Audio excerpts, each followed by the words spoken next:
အပြင်မှာဝယ်စားရင်ကျေးဥတစ်ပွဲကို1000ခွဲဖြစ်နေပြီအခုအိမ်မှာလောက်စားလိုက်တော့1000ခွဲနဲ့6ရောက်အဝါစားလို့ရတယ်နော်ဝယ်ထားတဲ့ကြက်သား1000ဘို့ကိုအသားတစ်သက်အယိုးတစ်သက်နှွှင်လိုက်ပါတယ်အိုးတစ်လုံးထဲမှာရေထည့်တည်ပြီးပုတ်ပွက်ဆိုလာရင်ကြက်အယိုးတွေထည့်ပြုတ်လိုက်ပါမယ်စားလက်ဖက်ရည်စွန်းတစ်စွန်းထည့်ပါမယ်ကြက်သွန်ဖြူနှုတ်နှုတ်စင်ထားတာထည့်ပါမယ်ဂျင်းတိုက်ဖက်ရထားတာလည်းထည့်ပါမယ်ရှင်တင်နေရင်နဲ့အမြုပ်တွေထပ်လာရင်ခတ်ဆယ်ပြီးတော့သုံးရပါမယ်နှွှင်ထားတဲ့ကြက်သားအသားတွေကိုကြတော့နှုတ်နှုတ်စင်ထားပါတယ်ပြောင်းကုန်မုံထမင်းစားစွန်း4စွန်းလောက်ထည့်လိုက်ပါတယ်အမှန်တော့အသားတွေကိုကြိတ်လိုက်တာပိုပြီးကောင်းပါတယ်အိမ်မှာကမီးမလာတော့ကြတော့နှုတ်နှုတ်စင်လိုက်တာပါကြက်ဥအကာသီးသန့်ထည့်မယ်နော်စားနဲ့ထည့်ပါမယ်ငရုတ်ကောင်းမှုထည့်ပါမယ်တကြားလည်းအနှဲငယ်ထည့်ရပါတယ်ပြီးရင်တေချာလေးဆုပ်ဆုပ်ပြီးနေပြီးနိုင်ဝက်တစ်နိုင်လောက်နှက်ထားလိုက်ပါနော်ကြာစံကိုဒီတစ်စိတ်သုံးထားပါတယ်မပြုတ်ခင်အနည်းဆုံးတစ်နာရီလောက်ရေစိမ်ထားပြီးနော်ကြက်သွန်ကြော်မမလေးတွေတင်ဖို့ကြက်သွန်ပြိုးကြော်ထားပါတယ်ကြက်ရိုးတွေပြုတ်ထားတာ3-4ရီလောက်ကျသွားပြီဆိုရင်အသားလုံးထည့်ပြုတ်ပါမယ်အသားလုံးလုံးတဲ့အခါမှာလေသိမ့်မကူအောင်လို့ဇွန်းလေးနဲ့ဒီလိုမျိုးလေးဟိုဘက်ဒီဘက်လေးလုပ်ပြီးတော့မှထည့်ရင်ပိုကောင်းပါတယ်ကြက်သားတောင်းဖို့ဆိုရင်အလုံးအကြီးအလုံး20လောက်ရပါတယ်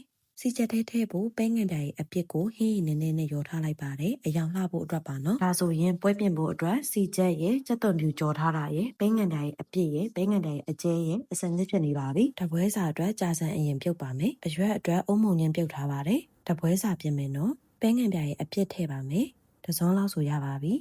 ပဲငင်ပြားရဲ့အကျဲထည့်ပါမယ်ရှင်အချုံမုံကြရင်လည်းအချုံမုံလေးထည့်ပြီးသုံးလို့ရပါတယ်ကြက်သွန်ကြော်လေးဖြူလိုက်ပါမယ်ရှင်ကျမကတော့ကြက်သွန်ကြော်နဲ့မှုန့်မှုန့်လေးကြိုက်တာမို့လို့များများလေးဖြူလိုက်ပါတယ်စီချက်စီရည်လေးထည့်မယ်နော်ဒါကိုလည်းကိုယ်စိတ်ကြိုက်အနည်းများထည့်လိုက်ပါနော်တချို့တလေကလည်းခရူစီထည့်ကြတယ်ကျမကကြတော့ခရူစီအစိမ့်နဲ့မကြိုက်တာမို့လို့မထည့်ထားပါဘူးပြီးရင်အပေါ်ကနေပြုတ်ထားတဲ့မုံညင်းစိမ့်ရဲ့အသားလုံးရဲ့ကိုယ်စိတ်ကြိုက်တင်လိုက်ရုံပါပဲကဲဒါဆိုရင်တော့အရသာလည်းရှိဘတ်ဂျက်လည်း save ဖြစ်တဲ့ကျိုးစီချက်လေးရပါပြီရှင်အားလုံးပဲစင်မိကြပါစေရှင်ဘိုင်ဘိုင်